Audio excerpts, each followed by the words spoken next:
Before enlisting in the U.S. Navy in 1955, John Anthony Walker Jr. dropped out of high school in Scranton, Pennsylvania after attempting a burglary. He was threatened with jail time unless he joined the armed forces, so he did just that, starting a career as a Navy communications specialist that spanned nearly 2 decades. While he was stationed on the nuclear-powered submarine USS Andrew Jackson in Charleston, South Carolina, Walker became saddled with delinquent debts following a failed attempt to open a bar. In 1967, as the pressures of his financial troubles as well as his flailing marriage intensified, Walker went to the Soviet embassy in Washington, D.C. and offered to sell information in exchange for cash rewards. Operating as a Soviet spy for the remainder of his career, the man would leave photographed and photocopied cryptographic keys and other sensitive materials in anonymous locations for his foreign contacts to collect.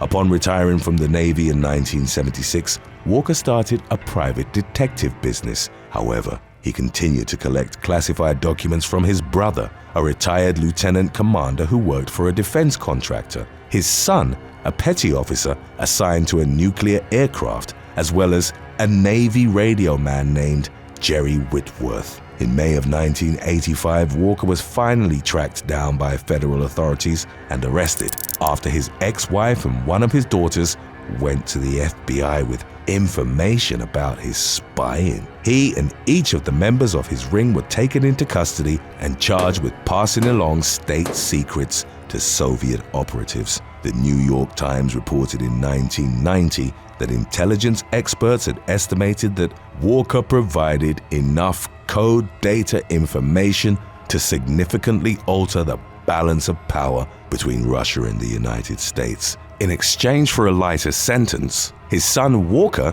ultimately agreed to plead guilty and provide a detailed account of the material he'd sent to the Soviets. He was given a life sentence but passed away on August the 28th of 2014, the year before he would have been eligible for parole. His son was sentenced to 25 years behind bars but was released in 2000. Walker's brother received 3 life sentences and ultimately died while incarcerated at the Butner Federal Correctional Complex in North Carolina. Jerry Whitworth received the brunt of the legal consequences for the spy ring's illicit activities, including a $410,000 fine and a 365-year prison sentence.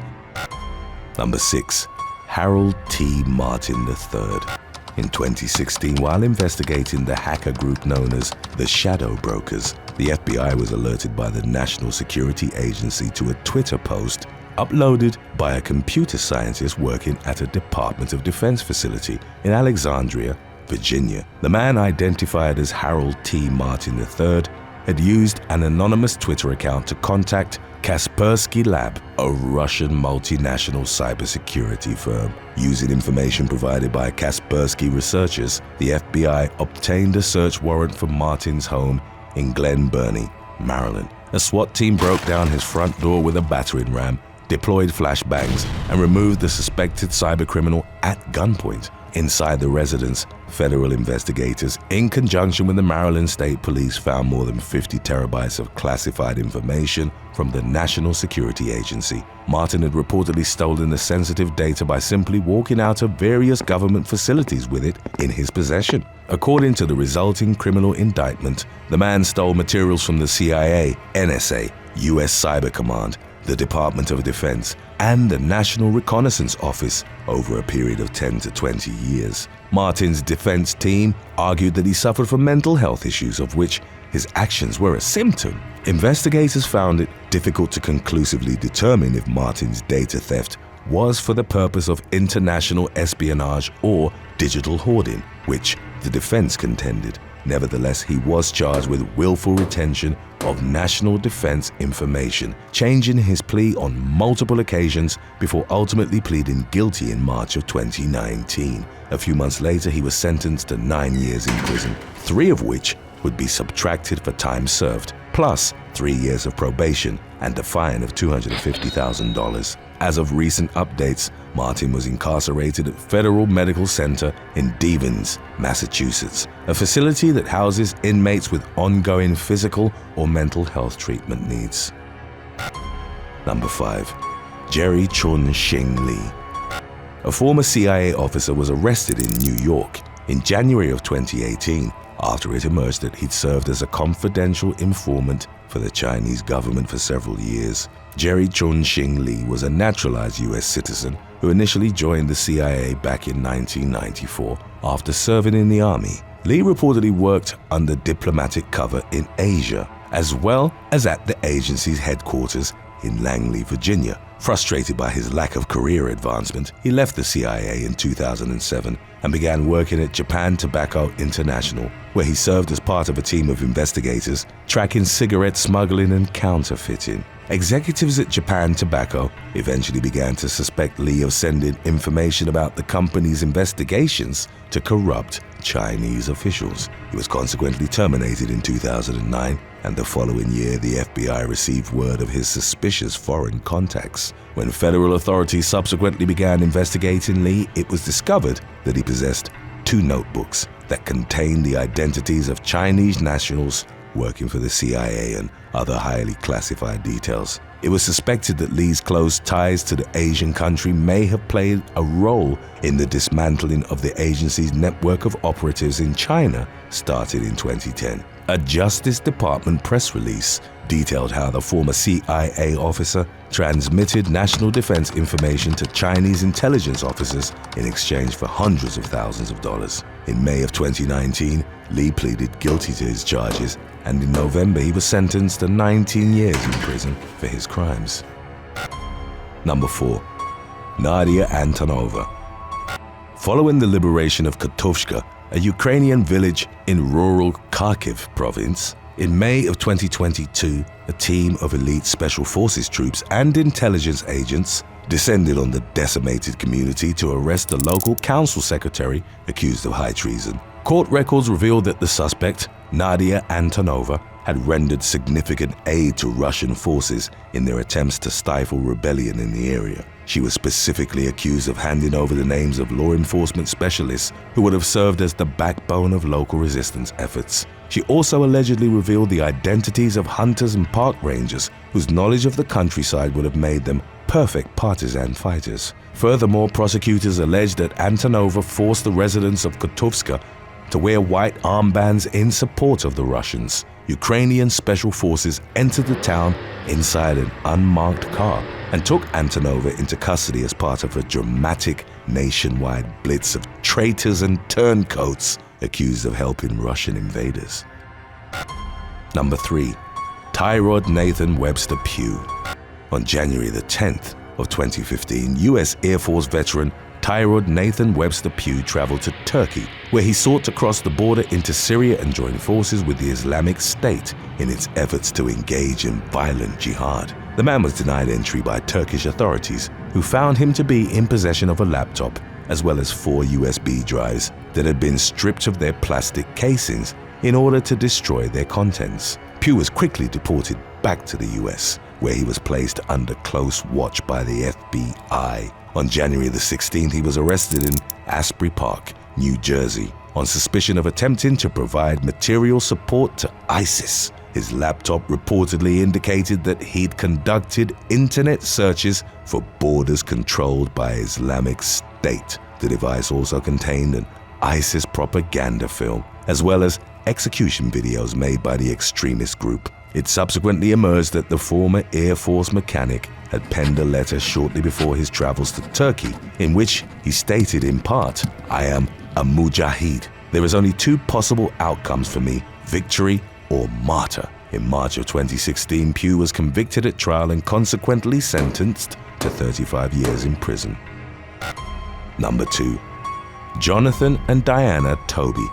In October of 2021, a West Virginia couple was taken into federal custody following an FBI investigation into allegations that they were selling state secrets to foreign entities. The resulting criminal complaint identified the suspects as Jonathan and Diana Toby, both in their 40s. The former worked as a nuclear engineer for the U.S. Navy and was accused of abusing his privileged position to obtain information about the design of nuclear-powered warships, which he and his wife then offered to the highest bidder. In April of 2020, the Tobys mailed a foreign government a package containing a sample of restricted data and instructions for establishing a covert relationship. According to the Justice Department, over the months that followed, they were also said to have transferred multiple SD cards worth of restricted data to their foreign contact. On one occasion, hiding the device in half a peanut butter sandwich left at an agreed-upon location.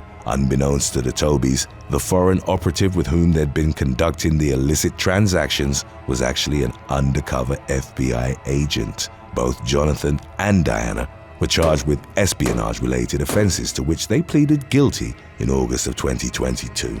3 months later, the former Navy engineer was sentenced to 232 months, over 19 years behind bars. His wife was sentenced to 262 months, or nearly 22 years in prison for the national betrayal.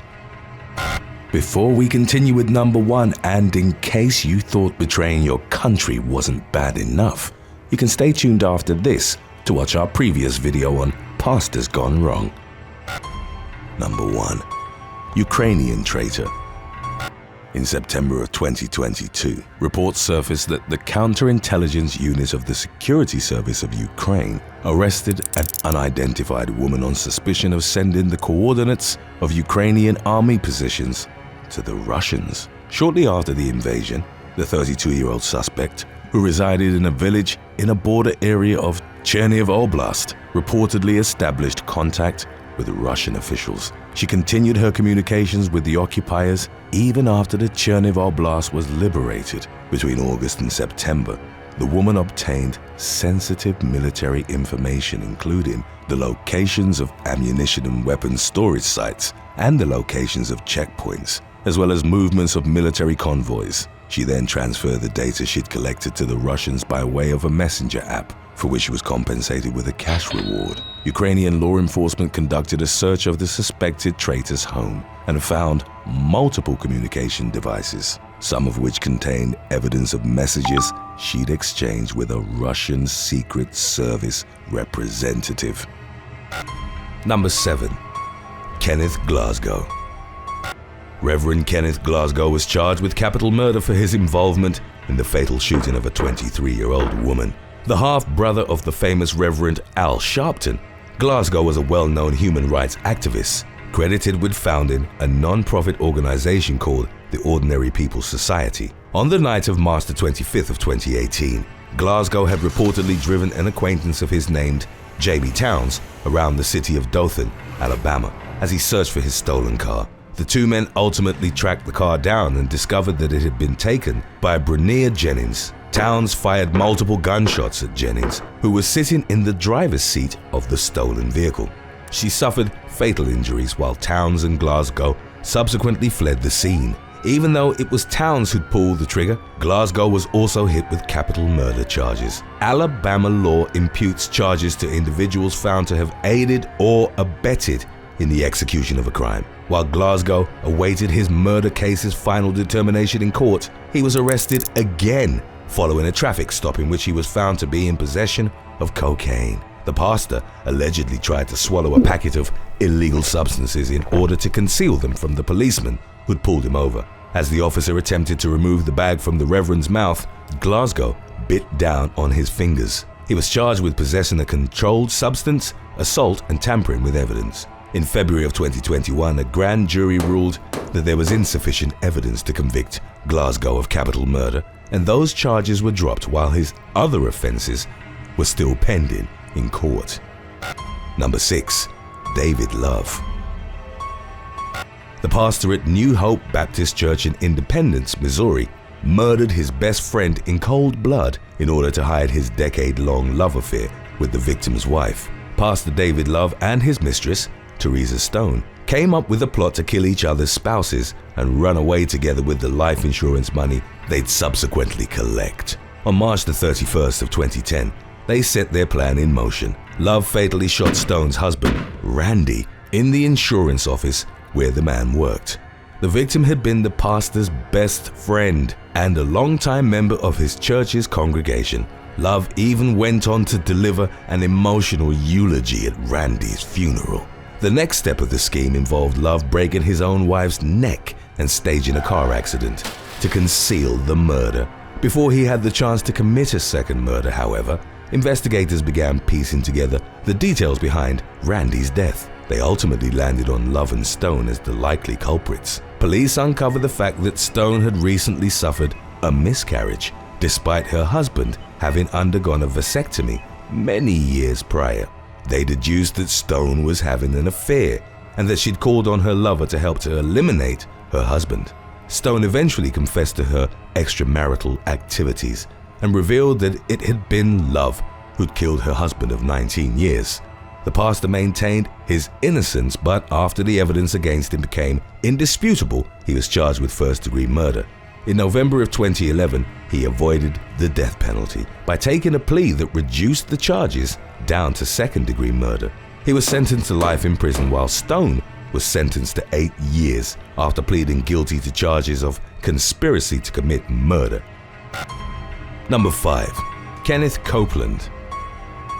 One of the most popular televangelists in the world publicly declared that he could cure his followers of COVID-19 and put an end to the pandemic altogether. He also encouraged viewers to continue paying tithes to his Fort Worth megachurch, even in the face of the economic crisis brought on by the outbreak. Kenneth Copeland is one of the most famous champions of the prosperity gospel, which supports the notion that God bestows material wealth upon those who are faithful in giving their money to the church. Copeland's net worth is estimated to be upwards of $300 million, largely as a result of the proceeds earned by his international ministry. He has long been criticized for his perceived misuse of church donations, having relied on his ministry's funds to purchase luxury mansions, private jets, and other personal indulgences. He faced further derision due to his behavior during the initial onset of the COVID-19 pandemic. In a televised sermon on March the 11th of 2020, Copeland told viewers to place their hands on their television sets so that he could permanently heal them of the disease. On March the 29th, Copeland claimed that he had executed judgment on COVID-19 and that the pandemic would come to an end as a result. During a sermon in April, in a video that was ridiculed online, he blew air out of his mouth in the direction of the camera, claiming to have blown the wind of God at the coronavirus. Copeland opened himself up to further criticism, as he'd also told members of his church who'd lost their jobs to continue paying their weekly tithe. Copeland's response to the pandemic was widely mocked, with many finding his statements dangerous, irresponsible, and to be minimizing the seriousness of the illness. Number 4. Jacob Malone. 37-year-old Jacob Malone was accused of orchestrating a murder-for-hire plot while he was still incarcerated for a previous crime. Malone formerly served as the youth pastor at Calvary Fellowship Church in Downingtown, Pennsylvania. He eventually resigned from his position in November of 2015 after allegations had surfaced that Malone had abused a young woman who'd come to live with him and his wife. Church leaders learned of the assault, which had resulted in the victim getting pregnant, and Malone was consequently forced to step down. He pleaded guilty to the offense in 2017 and was sentenced to 3 to 6 years in prison by Judge Jacqueline Cody. While serving out his term, Malone reportedly asked fellow inmate Angelo Tomeo to murder both Judge Cody and the head pastor at the Fellowship Calvary, Harold Lee, who'd been a key witness in Malone's conviction. In exchange for carrying out the killings, Malone offered Tomeo over $5,000, but the latter turned him down and reported his proposal to detectives. 2 months later, the former youth pastor approached yet another inmate with a similar proposition, but was rejected once again. When investigators followed up on and confirmed Tomeo's claims about his former cellmate, Malone was ultimately charged with criminal homicide, aggravated assault, and terroristic threats. Number 3. Frederick Smith. A pastor from Memphis, Tennessee, was arrested on felony theft charges after stealing the identity of a 77-year-old member of his church and using it to commit credit card fraud. The inception of Pastor Frederick Smith's scam dated back to May of 2015. Smith had asked Clevie Williams, a founding member of the New Life Holiness Church congregation, to serve as a prayer leader on the church's motherboard.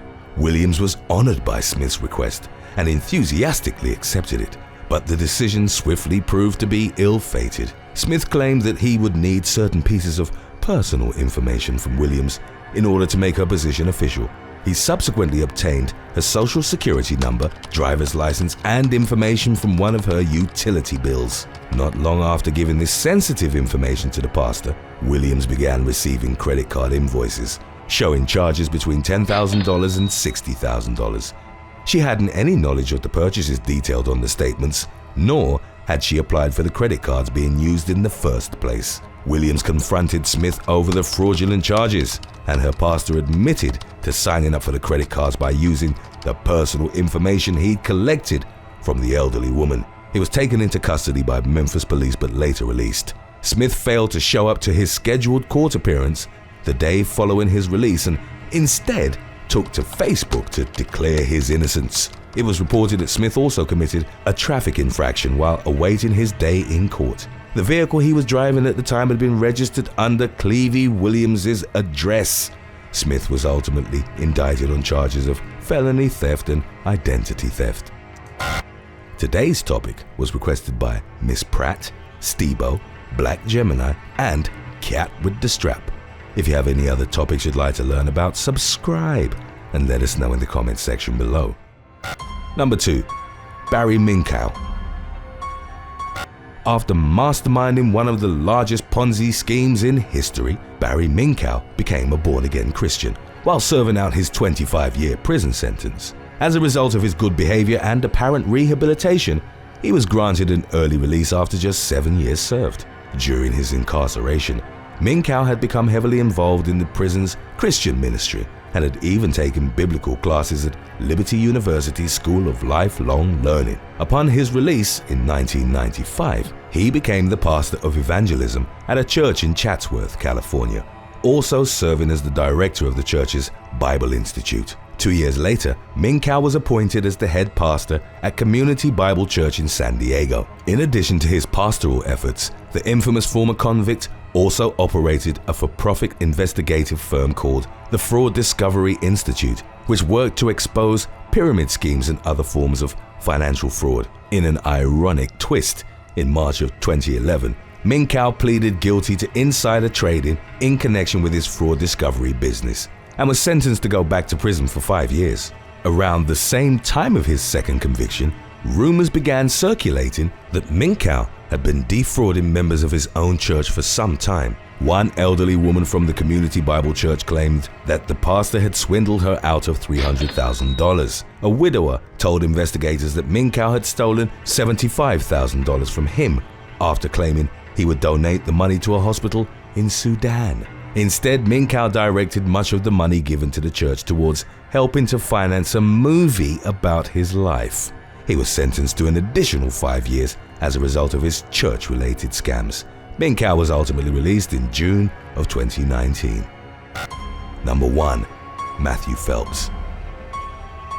Matthew Phelps of North Carolina was working towards becoming a full-time pastor, having studied missions and evangelism at Clear Creek Baptist Bible College in Kentucky. On September the 1st of 2017, however, his plans for the future came to an abrupt end as he was arrested for the brutal murder of his wife, 29-year-old Lauren. The aspiring pastor had placed a call to 911 in the middle of the night, claiming that he had awoken to find his wife dead on the bedroom floor. He told the operator that there was a bloody knife on the bed and that he believed it was he himself who had carried out the fatal stabbing. Phelps admitted to taking Coricidin, cough and cold medicine to help him sleep, but had reportedly ingested far more than the recommended dosage that night. He later told police that it was his medicine-induced stupor that caused him to unknowingly kill his wife.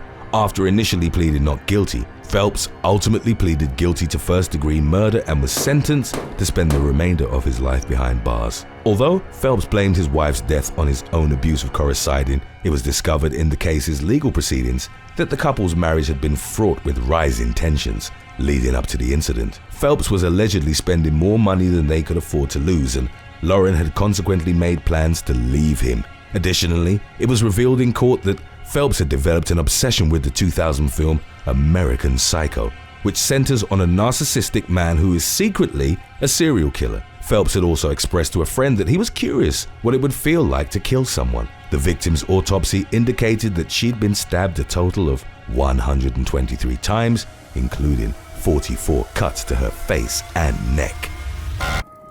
Thanks for watching. Would you rather be a spy stationed in enemy territory or serve as a police informant within a violent criminal organization? Let us know in the comments section below.